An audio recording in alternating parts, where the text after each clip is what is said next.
Pokoknya gue nangisnya di mobil. Mobil itu saksi hidup gue, Zar, gitu. Okay. Jadi kalau ngomong kesel, ya kesel gitu kan. Tapi kalau mau ngomong nggak terima keadaan, ya harus terima, ya kan.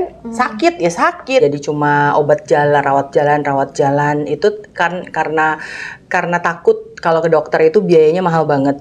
Gue di setiap kali ini gue doa gitu, gue tanya, Tuhan gue mesti apa ya, gue mesti apa ini gitu.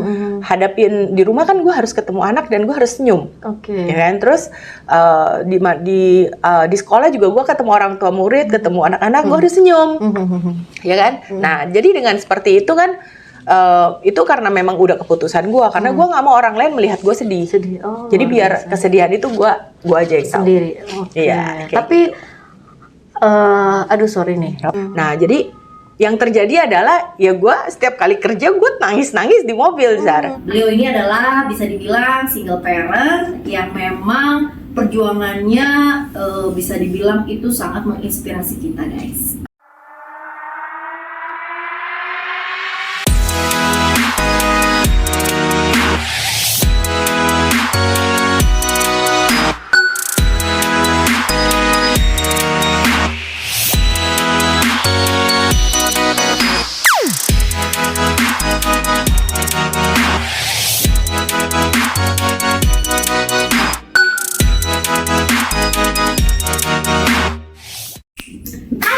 Assalamualaikum warahmatullahi wabarakatuh. Berjumpa lagi Zarbil Kontan, Zarabili Konsultan.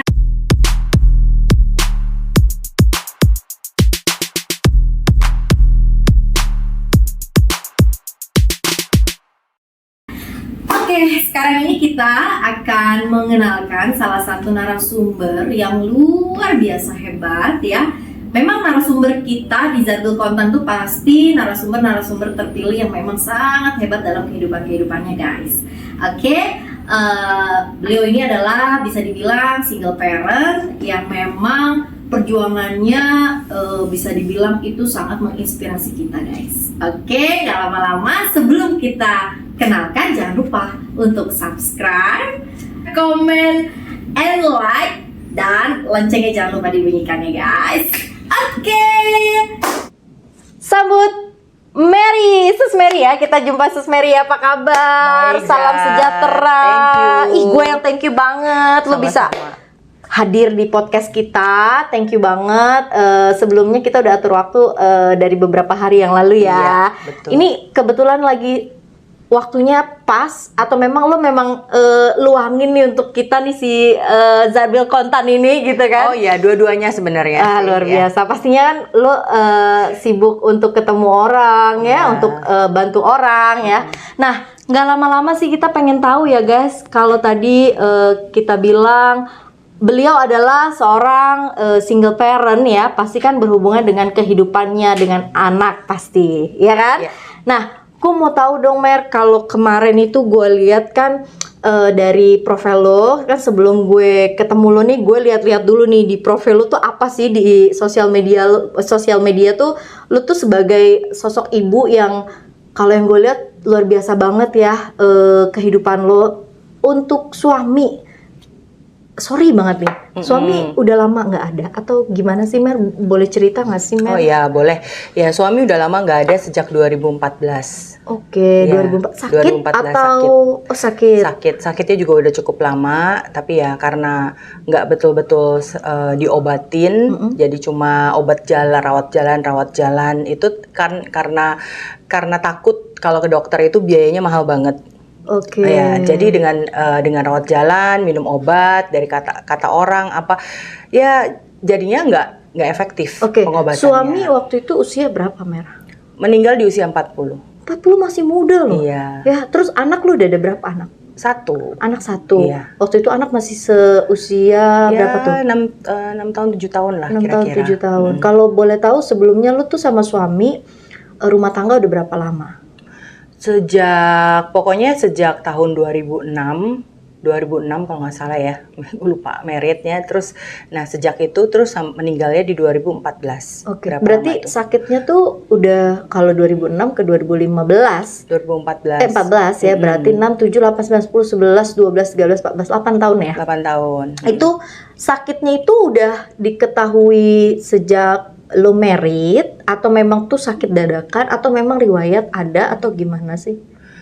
Sepertinya sih ada riwayat karena di keluarganya juga ada yang sudah meninggal, nyokapnya juga ya udah meninggal duluan karena cancer. Tapi kan dulu kan kita nggak ada yang tahu ya kalau itu bisa ke keluarga gitu. Jadi, nah dari situ ternyata dia sih udah tahu kalau dia ada sakit, cuma dia nggak pernah bilang dia sakit apa gitu. Jadi ya dengan dia yang tahu dirinya sendiri dan dia nggak pernah cerita, ya kita juga nggak pernah tanya sampai detail, ya kan? Karena keadaan fisiknya setiap hari baik-baik aja, nggak kelihatan ya? Nggak kelihatan sampai udah kira-kira menjelang 3 tahun terakhir, 4 tahun terakhir, nah itu pucet gitu, terus mulai drop, mulai sakit kuning gitu ya, terus sakit kuning, sakit lever, kan kalau sakit kuning, sakit lever harusnya bisa sembuh ya, nggak ada masalah ya. Iya, betul. Banyak kan orang sakit kuning dan lever, obat ya, dari obat bisa ke ya. dokter minum obat teratur, makan yang teratur sembuh. Betul. Nah ini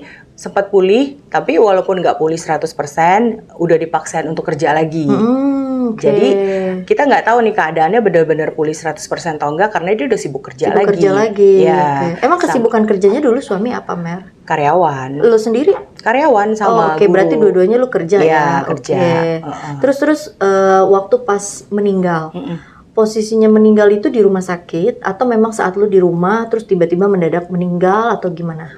Waktu meninggal itu dia udah ada di rumah sakit, jadi dia udah muntah waktu itu, terus berangkat ke rumah sakit, berangkat lagi sama temennya, terus dia berangkat ke rumah sakit, terus temennya yang anterin dia duluan, terus ya gue baru nyusul lah ke rumah sakit. Nah, terpukul banget dong ya pastinya. Ya udah di ICU jadi situ, terus udah ada keluarganya, udah ada papanya, udah ada semua lah ya. Keluarganya lah ya, udah ada kakaknya semua gitu, datang, udah kumpul dan mereka udah info kalau ini kata dokter ini nggak lama lagi gitu. Jadi ya udah tiba di rumah sakit itu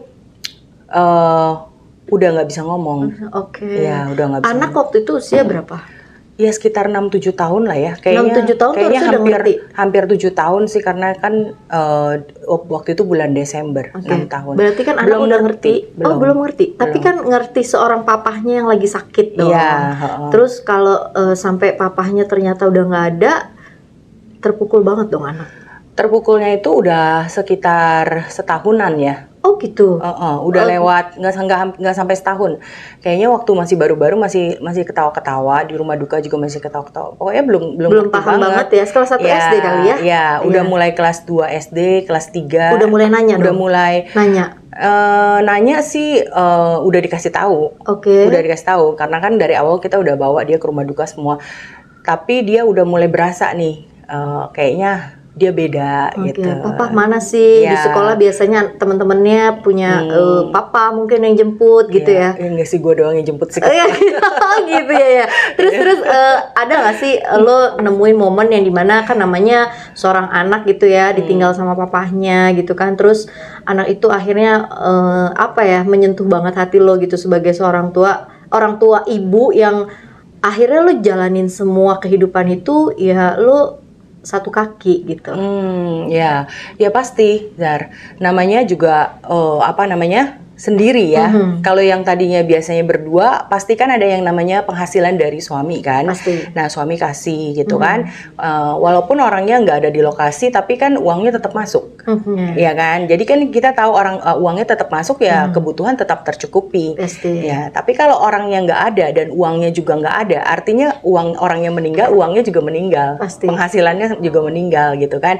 Nah di situ tuh kerasa banget dari segi keuangan kurang. Dari segi keuangan kurang karena kita ada tagihan-tagihan yang kita bagi dua gitu. Dia bayar apa, lo bayar gue bayar apa gitu kan. Nah jadi itu satu sisi. Sisi lain kalau ke anak ya biasanya maksudnya kita jalan happy-happy aja. Kali ini kalau ngelihat orang lain ada papanya, ada mamanya jalan di mall, kok kayaknya berasa banget ya. Itu kayak kayak intimidasi gitu loh, kayak ke diri sendiri tuh kayaknya lihat tuh lu tuh beda banget tuh, lihat orang lain tuh happy banget ada papa mamanya, padahal belum tentu mereka juga happy. betul. Terlihatnya seperti itu gitu Iya. kan, tapi ya itu jadi sebuah hantaman ke gue gitu kan, karena mau nggak mau gue harus ready dong, harus siap sebagai mama, sebagai papa Iya, gitu kan, terus harus siap mental, Pasti. cari untuk segala-galanya, dan untuk anak sendiri juga harus siap. Namanya anak kecil, nggak bisa terlalu dikasih tahu langsung Banyak hal ya, gitu ya. gitu kan. Jadi step by step. Nah, ada masanya dia juga nangis tapi nggak keluar kata-katanya, ngamuk tapi nggak keluar kata-katanya. Apa yang Gitu. pernah lu lihat sampai akhirnya lu berpersepsi anak lu begitu gitu, ngamuk tapi nggak kelihatan, nangis tapi nggak kelihatan, apa momen yang bagaimana Ya memang? di sekolah sih, dia nggak Oke. pernah di rumah. Jadi Oh. gurunya kasih tahu. Oh, Jadi gurunya. dia nangis, dia bisa kesal sendiri. Tapi dia nggak mau ngomong kenapa. Kan ditanya ya sama Oke. gurunya, kenapa? Kenapa Rizal? Nggak mau ngomong, dia cuma teriak-teriak, marah-marah, terus dia menjerit-menjerit. Nah itu tuh gue tahu tuh, itu dia ada kekesalan atau ada Emosional emosi yang- yang iya, terpendam, betul. yang nggak keluar. Nah itu nggak bisa dari guru, harus dari gue sendiri yang urusin dia. Jadi kalau udah kayak gitu gue peluk dia, Lebih persuasif ke anak lah ya. peluk dia, jaga dia, ajak Apa dia lu langsung ngomong. tanya pada waktu itu tuh guru cerita gitu, lu tanya ke siapa namanya tadi, Rizal Rizal, ya? heeh. Lu langsung tanya atau lu pura-pura nggak tahu juga, ya, tapi ya memang berusaha aja lebih yang lebih power deket lagi gitu sama anak lu atau gimana? Ya kalau gurunya bilang tuh gue dengerin, oh iya bu, oke bu, ya bu, ntar saya ajak ngomong di rumah, oke udah, nah terus udah keadaan tenang, baru ajak ngomong, karena pada dasarnya gue tahu apa sebabnya. Oke. Gitu. Karena dia bukan anak yang seperti Seperti itu ya, dia bukan, mendadak aja. Ya, dia di bukan saat emosional dia memang tidak stabil, ya. dia mengeluarkan Dia emosionalnya nggak bisa dengan cara begitu ungkapin. ya. Mungkin dia mau ungkapin sebagai anak kecil ya, nggak enak sama sama ibunya mungkin ya, mau cerita juga malu ya. ya, Jadi oke. Nah, seru sih perjalanan hidup seorang ibu yang sendiri tuh ya nggak mudah banget ya, Ya. apalagi dengan sosok anak perempuan ya, perempuan yang dimana memang notabene perempuan itu lebih deket sama bapaknya gitu kan. Aku pengen tahu tuh Mer, ada nggak sih momen dimana anak yang minta lo itu menjadi seorang bapak, sosok bapak yang lo sendiri nggak yakin lo mampu atau enggak sih buat kasih sosok seorang bapak itu ke anak? Pernah nggak sih ada momen itu yang diminta sama anak lo? minta ya, nggak kalau minta sih nggak pernah ya, tapi yang pasti pokoknya dari gue sendiri, gue seperti mendapat hikmat apa yang mesti gue lakuin setiap hari. Gitu. Jadi gue kayak udah paham nih, gue harus apa. Awalnya sih nggak paham sih jujur ya kan. Awalnya itu dari pokoknya dari timpang, istilahnya tuh belum bisa adaptasi dengan keadaan itu, dan terus dijalanin. Nah itu berat. Tapi satu titik jadi tuh gue gini, gue bisa di sekolah gitu ya, gue bisa bengong gitu, nggak tahu mikirin apa, bengong aja. Jadi udah bengong, ntar baru normal lagi, balik lagi gitu. Jadi kayak lost gitu loh, kayak mau ngapain ya gue ya, aduh bengong gitu. Itu bengong banyak loh, bengongnya tuh banyak banget kayaknya. Tapi nggak terarah gitu, bengong lo apa gitu kayak ya? orang shock, bengong, terus nggak tahu mau ngapain. Nah terus tapi kan gue di setiap kali ini gue doa gitu, gue tanya, Tuhan gue mesti apa ya? Gue mesti apa? Ini sebenarnya sebuah solusi atau sebuah masalah gitu. Tapi gue yakin Tuhan tuh nggak mungkin kasih gue sebuah masalah. Tuhan kasih gue sebuah solusi gitu. Apa itu solusinya gue nggak ngerti. Tapi yang gue yakin pasti ada jalan. Karena gue berasa ini solusi gitu. Jadi walaupun lu nggak ada suami, Mer, lu tetap bisa gedein anak lo, intinya gitu.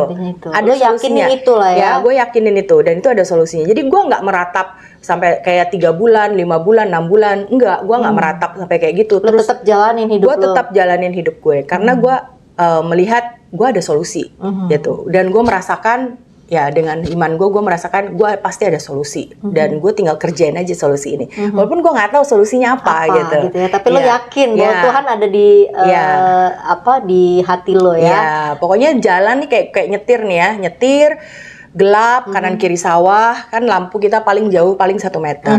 Ya udah liatin aja jalanan itu, ikutin garisnya, nggak tahu sampai mana, tapi yakin di ujung pasti ada simpang 4 dan rame banyak mobil gitu. Nah itu, ya udah jalan aja, terus walaupun jalannya belok-belok ikutin. Oke. Luar Kayak gitu biasa. sih. Nah, gue mau tahu dong, kalau bicara tadi materi ya, materi udah pasti lo pincang banget dong untuk awal-awal gitu ya. Ya. Nah, cara lo untuk menyikapi itu dengan tagihan-tagihan yang tadi lo cerita ya, tagihan yang harusnya berdua akhirnya jadi sendiri gitu ya, terus pengeluaran hidup pasti yang luar biasa gitu ya, anak juga semakin kesini biayanya pasti nggak bisa dibohongin gitu ya. Pernah nggak sih ada kepikiran lo tuh pengen cari pengganti gitu untuk ya. menopang kehidupan lo dan anak lo sih, pastinya nggak naif ya. Iya. Itu pernah nggak sih? Gue mikirnya gini ya, apakah cari pengganti itu akan jadi sebuah solusi? Itu yang selalu gue pikirin. Ada sih yang PDKT gitu kan, sempet deket gitu. Tapi gue melihat dia nggak ada figur ayah gitu kan. Nah jadi gue udah ngebayangin dulu nih jauh nih 5 tahun ke depan dia bisa nggak nih seperti ini. Kalau nggak bisa ya udah nggak usah diterusin. Ya jadi gue nggak melihat itu adalah solusi. Ya gue melihat gue punya kemampuan, Tuhan kasih gue kesempatan. Itulah solusi yang lo jalani nanti. Gue punya kepintaran, gue punya kemampuan, gue bisa melakukan yang selama ini orang lain gak bisa. Masa sih gue nggak bisa gedein satu anak dengan tangan kaki gue sendiri gitu kan. Pokoknya mau kerja kayak gimana, istilahnya tetap harus bisa gitu. Jadi nggak ada plan B gitu. Berarti nggak ada lah ya untuk yang terlalu fokus mencari pengganti lah ya gitu ya. Tapi kalau memang Tuhan akhirnya nanti memberikan yang luar biasa baik, ya kenapa nggak gitu juga yang penting. kalau ngomong kemarin ya nggak kepikiran ke sana. Nggak ada ya. Tapi sekarang ada. Kalau sekarang sih ada. Ada guys. Gitu kan solusinya solusi diri sendiri udah beres. Istilahnya gini loh.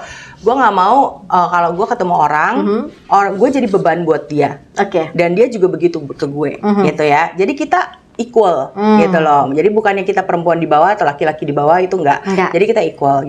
Jadi kita masing-masing udah selesai nih urusan hati masing-masing, udah selesai. Kan kita jalanin ke depannya enak, nggak bawa beban yang kemarin-kemarin. Nah itu maksud gue.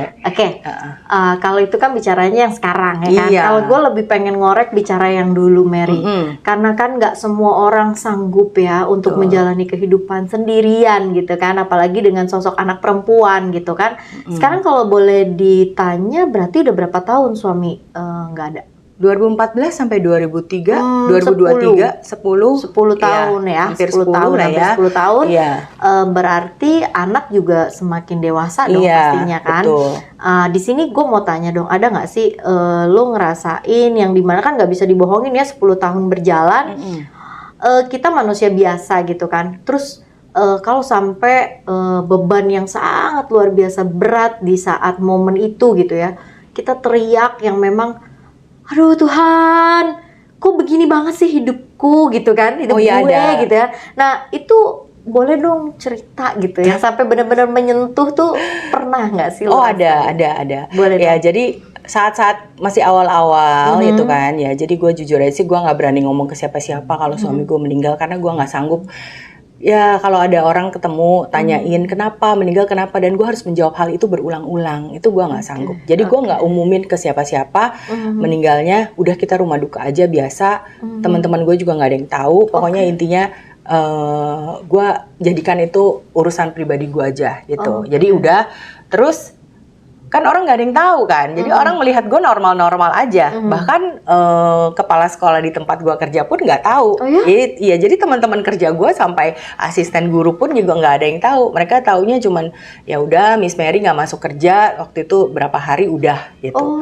Karena gue bener-bener. Alasan lo untuk nggak ngasih tahu apa?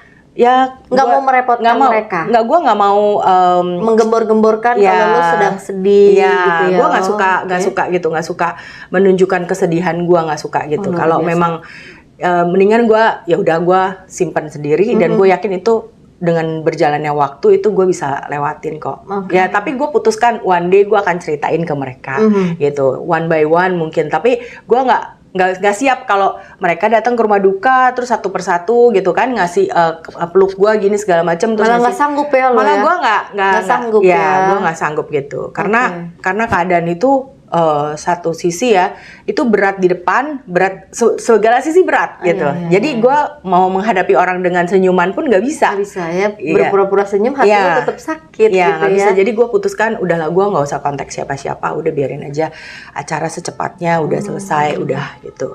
Nah jadi yang terjadi adalah ya gue setiap kali kerja gue nangis-nangis di mobil Zar gitu. Gue teriak-teriak yang kayak tadi lu bilang. Gue teriak-teriak, kenapa sih hidup gue kayak gini, Tuhan kenapa gue dikasih kayak gini, ini apa maksudnya, kenapa jadi kayak begini gitu, kenapa gitu. Oh itu nangis raung-raung. Jadi setiap kali pergi kerja sampai lokasi mata bengkak, pulang kerja sampai rumah mata bengkak. Pokoknya gue nangisnya di mobil. Mobil itu saksi hidup gue Zar gitu. Jadi kalau ngomong kesel ya kesel gitu kan, tapi kalau mau ngomong nggak terima keadaan ya harus terima, ya kan, sakit ya sakit gitu. Hadapin di rumah kan gue harus ketemu anak dan gue harus senyum, ya kan. Terus di sekolah juga gue ketemu orang tua murid, ketemu anak-anak gue harus senyum, ya kan. Nah jadi dengan seperti itu kan. Itu karena memang udah keputusan gue, karena gue nggak mau orang lain melihat gue sedih. Jadi biar kesedihan itu gue aja yang tahu. Sendiri. Iya. Tapi aduh sorry nih. Gak apa-apa. Jadi sangat menyentuh ya guys.